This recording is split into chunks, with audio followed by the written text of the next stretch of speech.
Bonsoir tout le monde, bienvenue sur cette vidéo, sur ce débrief, un match qui avait honnêtement pas grand intérêt avant qu'on le regarde, qui n'a pas eu beaucoup d'intérêt pendant la rencontre et qui n'a pas eu non plus beaucoup d'intérêt, qu'on n'aura presque pas après.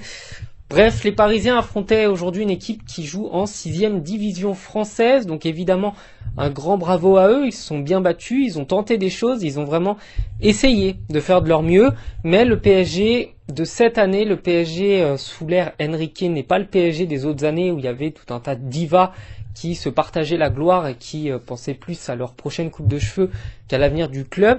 Et là, ce soir, on a eu une équipe parisienne à l'image de Kylian Mbappé qui a inscrit 3 ou 4 buts, je sais même plus, j'ai arrêté de compter.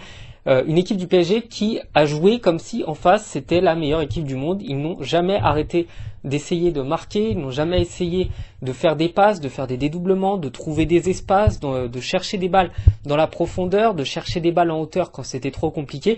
Bref, les Parisiens ont fait un match sérieux, un match plein, un match entier, un match digne d'une équipe de ce nom et un match digne d'une équipe qui est première de son championnat et qui est considérée comme une des 5-10 meilleures équipes du monde.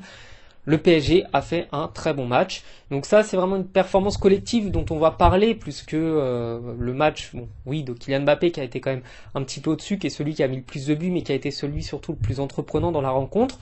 On peut parler aussi du match moyen de Keylor Navas qui n'a pas montré des signes de grande sécurité, il n'était pas sûr de lui, on voit qu'il manque de temps de jeu, qu'il manque de fraîcheur, on voit qu'il manque de repères sur le terrain et c'est dramatique de voir un goal de ce niveau-là ne plus être à l'aise sur un terrain. Donc bref, c'est un match assez délicat. Il y a Kolo Muani qui a été très timide, il y a Ramos qui a loupé des trucs. Bref, nos deux attaquants avaient l'occasion de marquer pas mal de buts et de se rassurer.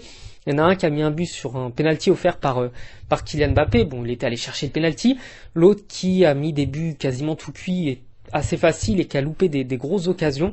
Donc les deux, c'est pas très rassurant, mais dans l'ensemble, le match parisien, il a été mené du début à la fin. Il a été mené d'une main de maître. Une équipe parisienne qui a fait une belle rencontre, qui a fait une grande rencontre. Donc forcément, c'est rassurant pour Paris, ça permet de pas trop s'inquiéter, il n'y a pas eu de blessure, c'est surtout ça qu'on pouvait craindre face à des équipes qui jouent dans des petites divisions.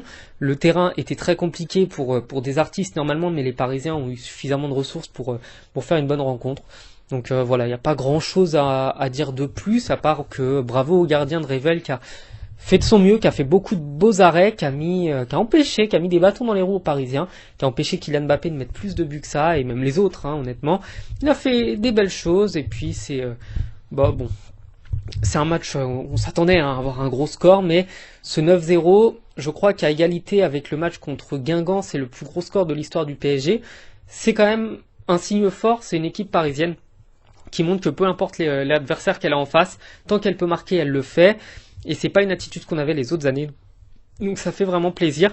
Et je pense que c'est Kylian Mbappé avec un esprit très compétiteur et un PSG qui s'est débarrassé honnêtement de pas mal de superstars et de divas qui va gentiment aller dans la bonne direction, je l'espère. Il n'y a pas vraiment de quoi se rassurer quand on joue contre une 6e ou une 15e division française. Mais bon, bref, l'attitude était là.